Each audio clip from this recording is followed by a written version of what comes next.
Magandang umaga sa inyo. Ang lapit nyo pala pag nandito. Masarap dito magkakalapit. Yung iba dito na kayo maupo pag puno na. Napakasaya na tayo palipat-lipat. Naaalala ko yung mga Israelites, nung nasa desert sila, tent lang. At pagka yung apoy na representative ng Panginoon ay lumakad, buhat ang tent, sunod sila ng sunod. We have the heritage of a pilgrim people. At nagkakorap-korap ang religion sa Israel nung nanahimik na sila sa templo sa Jerusalem. Doon nagkaroon ng corruption ng priesthood. Doon nila dinimunize yung mga ibang mga religious groups outside of Jerusalem. Actually, hindi nakabuti overall na nagkaroon sila ng templo sa Jerusalem. Kaya sabi ng Panginoong Jesus, walang batong matitira sa ibabaw ng mga bawat bato rin sapagkat siya na ang magiging templo ng kanyang mga anak. Kaya kahit saan tayo magpunta, that is the temple of God. Praise God at meron tayong ganito. Hindi lahat ng araw meron tayong makukuhang lugar, so maghanda-handa kayo dyan. Di ba? Basta't kahit saan, sama-sama tayo. Ecclesiastes 1:15. What is crooked cannot be straightened. What is lacking cannot be counted. Hindi na maitutuwid ang baluktot at hindi na mabibilang ang wala. Sayang na panahon at pagod. Panginoon, salamat dahil tinuturuan niyo kaming huwag magsayang, huwag mag-aksaya ng panahon at pagod. At sa sandaling ito, ang aming puso, hinalaan namin, Panginoon, kami po'y gawin yung tahanan ng iyong Espiritu. Make us the habitation of your Spirit, turn our hearts into your throne, at kayo ang maghari sa aming buong pagkatao. Mangusap po kayo. Mga salita niyo ang magpaliwanag, magpalaya, at magpaganda ng buhay namin. Kayo ang aming inaasahang mga pangangaral. We hear only your voice, Father. Speak to your servant, but be the speaker. We seek you in the name of your Son, Jesus. Mga sayang ng panahon at pagod. Ano bang mga sayang? Kahit balik-balikan natin ang Ecclesiastes, hindi mauubusan ng bagong katuruan kasi hindi nagbabago yung teksto, pero ang isip natin ang nagbabago. Nagmamature tayo, naiiba ang ating mga lenses, kaya marami tayong nakikita na hindi natin nakikita nung una. Kaya magandang balik-balikan, kahit yun at yun, yung text. Ecclesiastes 1:1-2. These are the words from the teacher, a son of David and king of Jerusalem. Everything is so meaningless. The teacher says that it is all a waste of time. Sayang na panahon. Do people really gain anything from all the hard work that they do in this life? Sayang na pagpapagod. Maiksi ang buhay. Dapat walang sinasayang na oras at pagod. Ito ang mga katuruan ng mga ngaral, ang anak ni David na hari ng Israel. Napakawalang kabuluhan. Napakawalang kabuluhan. Lahat ay walang kabuluhan, sabi ng mga ngaral. Of course, hindi naman literal na lahat walang kabuluhan. It's poetic language, so exaggerated. Ang ibig sabihin lang, napakaraming walang kabuluhan na binibigyan natin ng sobrang pansin. At dahil daw doon, you must not mistake activity for achievement. Hindi ko mo busy ka, may nangyayari na. Hindi ko mo napapagod ka, sulit na. Kailangan matalino. Huwag magsayang ng panahon at pagod sa mga walang kabuluhan. At ngayon, sa ating pagbubulay-bulay mga kapatid ng salita ni Solomon, the wisest man ever. Aside from Jesus, of course. Dapat natin ngayong bigyan agad ng personal application. Pag meron tayong mga dinadaanan na verses, ang inyo agad isipin, anong kahulugan nito sa buhay ko? Kayo ang magbigay ng kahulugan kasi kanya-kanya tayong kuha ng aral. Sabi niya sa Ecclesiastes 1:4, people live and people die, but the earth continues forever. Patuloy ang pagpapalit-palit ng mga lahi, ngunit hindi nagbabago ang daigdig. In other words, we do not own the land owns us. Kaya pag sasabihin itong aking mga ari-arian, no, ililibing ka dyan, yung alikabok mo mababalik na maging fertilizer ng mga puno ng papaya. So, we do not own the land. So, anong pag-aaksaya doon? Huwag magsayang ng panahon at pagod sa pagmamayari, sa pagngangamkam. Huwag mag-aaksaya ng mga relasyon, pagmamahalan, pag-iibigan ng mga magkakapatid, magkakamag-anak, magkakaibigan dahil sa lupa. O dahil sa mga katumbas ng lupa ngayon, capital, dahil sa pera, kasi hindi natin talaga yan madadala. Ang kailangan mo lang na lupa, siguro 1 meter by 2, kung ililibing kang ganyan. Kung gagawin kang alabok, ang kailangan mo lang talaga isang Tupperware. So bakit mo sisirain ang relasyon mo sa mga kamag-anak mo dahil sa lupa? Bakit ka makikipag-away dahil sa lupa? Para maging sa'yo? It can never be yours. You are the land's. Kaya, yan ang pag-aaksaya. Pero mo magkakagalit yung mga kapatid dahil sa lupa. Yan ang sayang na pagod. Sayang na panahon, ang saya-saya nyo nung mga bata pa kayo, naglalaro kayo, nanguhuli kayo ng gagamba, nag-aagawan kayo ng lastiko, mga kahan ng sigarilyo, tinetext-text nyo na ganyan.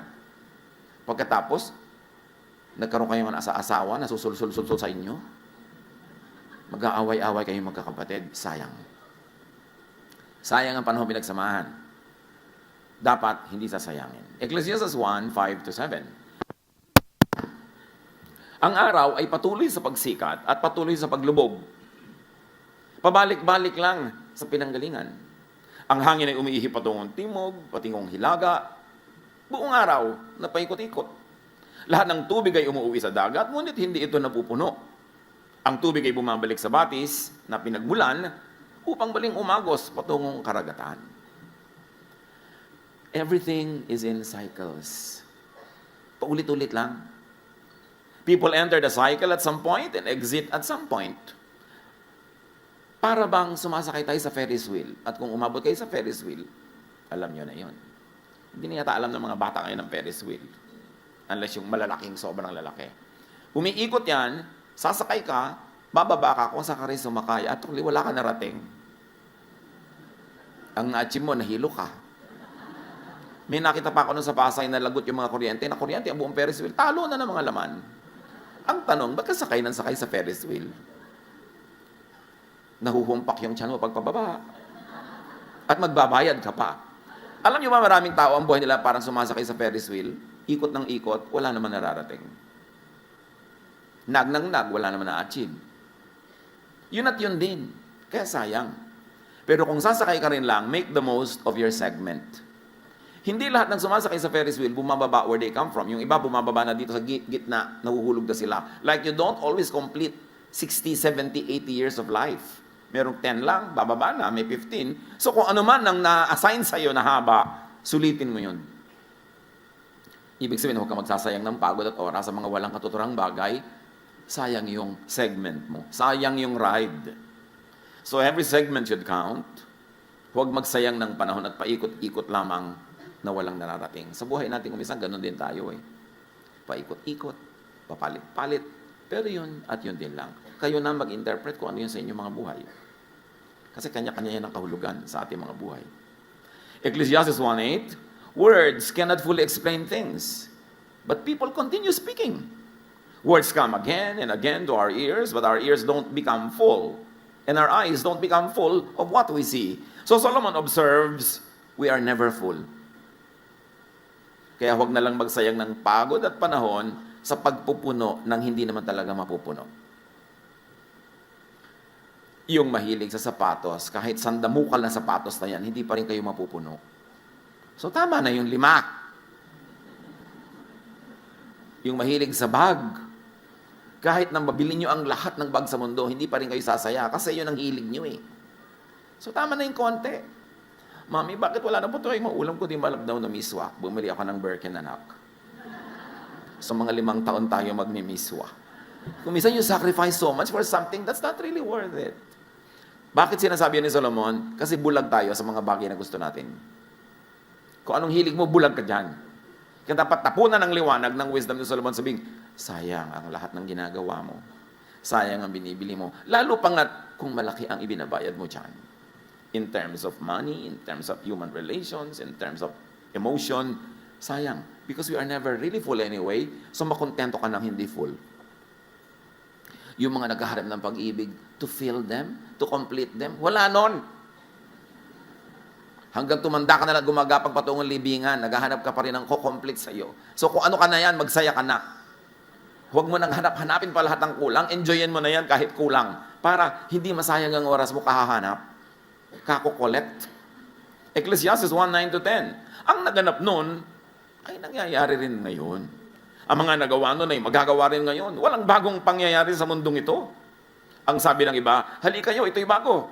Ngunit naganap na yan nung di pa tayo tao. Ang naiiba-iba lang yung physical aspect of things. yung method, yung tools, but the essence is the same. Kahit anong makinarya pa, ang sabihin mong bagong imbento, walang nangyaring bago. Ang totoo, ganun lang yun. Ang tao naghahanap ng ginhawa, noon hanggang ngayon. So ano man yun, kaya automatic, kaya ano, ginhawa yun, pareho lang ang paghahanap. So hindi na tayo talaga giginhawa. Dahil nung araw, kung may TV set ka, ang yaman mo na. Tatayo ka, mapapalit-palit ka ng channel. Pero ngayon, parang napakalaking hirap na yan. Kailangan naka-remote. At alam mo kung sino ang tunay na Panginoon sa isang bahay, hawak niya ang remote. So, lumigaya ba tayo talaga? Kahit ganon. Mas pinag-aawayan ngayon kung sino hawak ng remote. So, hindi rin nagbabago. Gusto lang natin guminhawa. Pero, makontento ka na kung hindi ka rin kompleto maginhawa. Kasi hindi ka talaga kompletong giginhawa. Dahil sabi ni Solomon, we are never full. Dati, Daddy, mag-abroad ka naman, mga 5 taon lang para makabayad tayo ng utang, makaganito, gano'n. Mamaya, 5 taon, Daddy, mga 50 years pa. Dahil hindi na matatapos ang gastos. Habang lumalaki ang kita, lalaki ang gastos, dumadami ang humihingi. Hindi rin kompleto yan kahit kailan. Hindi ka rin luluwag. Kaya yung mga nagsasabing bigyan natin ng nanay pag maluwag tayo, nako, palayok na lang maibibigay nyo para sa kanyang abo. Kasi hindi na kayo luluwag. Dapat isama na sa budget si nanay kahit masikip. Kahit kulang, hindi darating yung fantasy na maluwag kayo to be able to give. Because we are never full. So ang naganap daw yung nangyari na. Paulit-ulit lang. So do not reinvent the wheel. Just enjoy the ride. Whatever that means in your life. Ecclesiastes 1:11, hindi na maaalala ang mga nauna. At ang mga nangyayari ngayon ay malilimutan din sa hinaharap. Marami mga tao, pilit sila nagtatayo ng legacy. Legacy. Walang legacy. Yung mga pharaoh nga na nagtayo ng mga pyramid after 5,000 years, natatandaan pa ba natin sila? Generic na lang, lahat pharaoh. Tapos. Konting-konti yung natatandaan, katulad ni Jose Rizal. At dahil ang nasa batas natin na pag-aralan na Rizal course. So huwag ka na magpagod para matandaan. Sabi, alam mo, malilimot din ako. Talaga malilimutan ka. Bakit natatandaan ba ang lola mo? Ika-5th generation? Wala din naman, di ba? So huwag ka na magpagod na matandaan. Enjoyin mo na lang ang buhay mo. Yung kahit minsan, tinamaan ka ng araw, nakakita ka ng bituin ng araw, at pag ginawag ka ng Diyos, present. Pag nag-roll call, tapos, move on. Kasi hindi na babalik ang buhay na ito. So, dapat huwag mong sayangin sa mga kung ano-anong di mo naman kailangan. So, huwag na kayo mag-legacy dyan. Gumawa na lang kayo ng tama. Minimize pain, maximize pleasure, do the most good. At sumakabilang buhay kapag tinawag ka na, para doon ka naman. Every generational batch grapples with life as if it were new and unknown. And it begins as new for every batch. Kaya kahit anong payo bigay mo sa mga bata, ayaw makinig. Di ba? Kasi, uulitin nila yung mga pagkakamaling nagawa mo noon. Uulitin nila ang lahat kasi bawat isa may kanya-kanyang cycle ng buhay. Hindi mo pwedeng i-accept yung next generation sa lahat ng naging mali mo. Dahil ano na magiging buhay nila? Perfect. Kasi wala, ba't ang mga bata hindi nakikinig? Meron talagang dapat pakinggan, pero dapat din nating tanggapin na built-in siguro yun para madiscover nila ang buhay for themselves, for them to learn from their own mistakes, like what we did, because we cannot exempt them from all the mistakes we made, because we should not exempt them from all the aspects of life. Kaya huwag tayong mabigo, magturo tayo na magturo, and pray that they will listen, at mga bata, makinig hanggang kaya nyo, pero huwag na nating saktan natin makalooban pag hindi tayo laging pinapakinggan. Kasi didiscoverin nila ang buhay on their own. That's part of living. Ecclesiastes 1:12-15, patuloy ni Solomon, ako, ang mangangaral, ay naging hari ng Israel. Siniyasat ko at pinag-aralang mabuti ang lahat ng bagay sa mundong ito. At nakita kong ang tao'y itinalaga ng Diyos sa matinding paghihirap. Nakita ko ang lahat ng gawa ng tao sa mundong ito ay walang kabuluhan. Ito'y tulad lang ng paghabol sa hangin. Hindi na maitutuwid ang baluktot at hindi na maibibilang ang wala. So to be happy in life, to be happier in life, to not waste time and energy, huwag niyong bilangin ng wala. Yung wala, di wala. Adjust. Lahat naman tayo, di ba? May mga mahal sa buhay na nauunang sumasa kabilang buhay. Adjust. Kasi kung gusto ng Diyos na sabay-sabay yung kunin, hindi naman mahirap gawin yun. Natira ka pa kasi hindi mo pa time. So, live your life. Huwag kang mabuhay sa guni-guni, sa alaala nung wala. Ang kailangan, bilangin mo yung nandyan. Para hindi dumami ang iyong mga lungkot. Sa ganun, hindi na maitutuwid ang baluktot. Ibig sabihin, what is crooked cannot be straightened out. So baka naman pagod na kayo ng katutuwid sa isang taong talagang baluktot. Mamaluktot na rin kayo para makasabay niya pamisa-misan. Hindi nyo maituwid siya, kaya nyo naman siguro mamaluktot, mag-adjust sa kanya, para lang mag-enjoy kayo sa buhay. Maraming magulang nagtatakwil pa ng anak na hindi niya maituwid ayon sa direksyon na gusto niya. Maraming mga naghihiwalay dahil hindi nila mapasunod sa gusto nila. Bakit di na lang natin tanggapin ang isa't isa, mahalin ang isa't isa, maximize the enjoyment that we have together, and in areas where you really cannot agree, well, create your own circles outside of that circle of that person, and then let other parts of your other circles intersect. Hindi naman talaga pwede mag-agree ka with one person completely, kahit asawa mo, kahit magulang mo, kahit anak mo. Ba't di na lang natin tanggapin? Ganun talaga, iba-iba. Lalo kung ang gusto nyong palitan sa tao, genetic, nakatakda na, hindi pa siya ipinaglilihi, yun na siya, mapapagod lang kayo.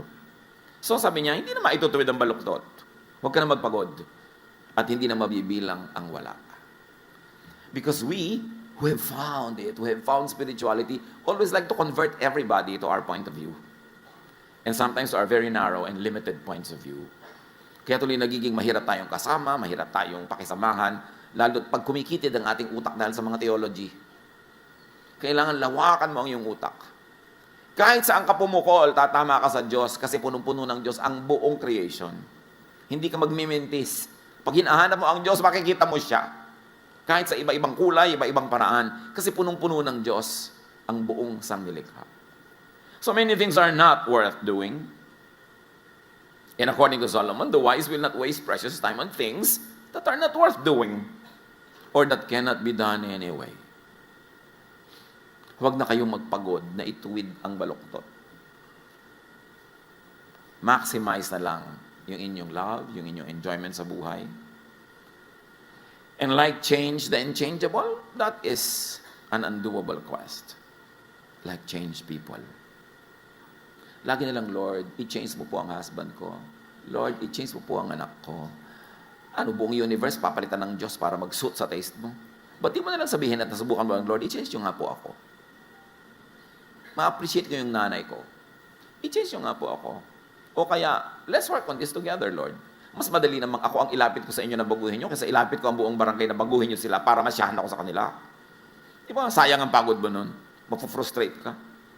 Ang dami ko natatanggap na prayer request, Pastor, ipag-pray nyo naman na mag-change ang asawa ko. Hindi po ako magician.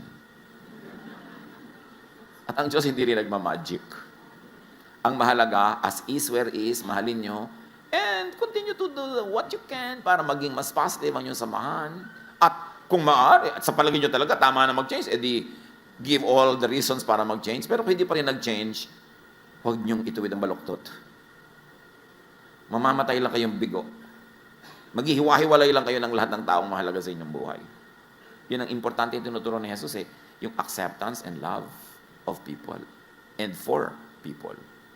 Sabi sa Jeremiah 13:23, can an Ethiopian change his skin or a leopard get spots? Of course, the answer is no. Ngayon kasi, with technological manipulation, napapalitan mo yung tone of your skin. Pero nung ginawa itong verse na ito, ang ibig sabihin lang nila, impossible yun. And it must be understood from that point of view. Huwag kang mga tuwira na, ngayon pwede na. Hindi yun ang ibig sabihin ng writer.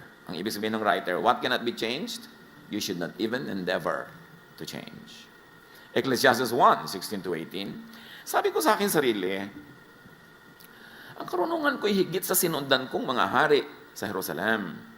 Alam ko kung ano ang tunay na karunungan at kaalaman. Pinag-aralan kong mabuti ang pagkakaiba ng karunungan at ng kamangmangan, ng katalinuhan at ng kabaliwan. Ngunit, napatunayan kong ito rin ay tulad ng paghahabol sa hangin. Habang lumalawak ang karunungan ay dumarami ang alalahanin. At habang dumarami ang nalalaman, ay lalong tumitindi ang kapighatian. Sabi diba, tama ako. Talagang hindi ako nag-aral doon. Diba? Tama ako, hindi na ako nagpakarunong. Hindi naman yun kasi kamangmangan yun eh. Alam niyo, siyempre yung poetic language exaggerated to drive home a point. Hindi binabaliwala ni Solomon ang karunungan. Ang sinasabi lang niya, habang rumurunong ka, humanda ka, kasi habang lumiliwanag ang iyong isip, mas marami ang nakikita mong kadiliman sa paligid. So, are you trying to be wise? Is trying to be wise a waste? Is trying to be wise a waste of time and effort? Ang sinasabi lang ni Solomon na ito, huwag magsayang ng pagod sa sobrang pag-iisip. Don't overthink.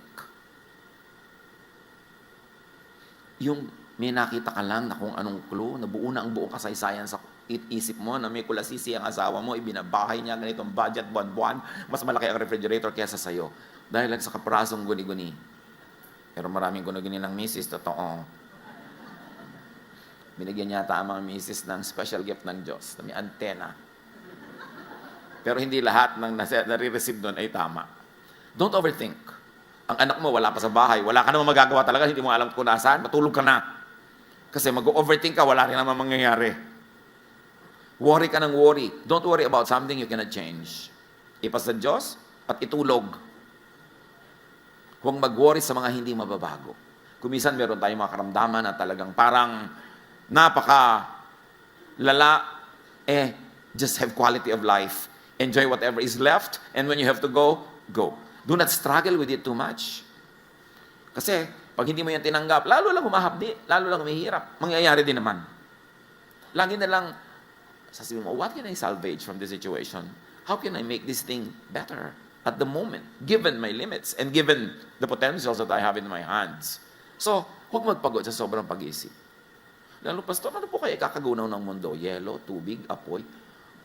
Alam mo, bakit mo pinoproblema yan? May pambayad ka na ba sa ilaw next month? Wala po. Yun ang isipin mo, anak. Magtinda ka ng banana cue dyan para may pambayad ka. Kung paano magugunaw ang mundo, problema yan na yung Diyos. Paano po kaya ako mamamatay? Kasi ayoko pong mamatay ng walang makeup. May nagsasabi talaga nun. Itato mo na ang makeup mo sa mukha, ha? Para sa kaman abutin, may kilay ka na.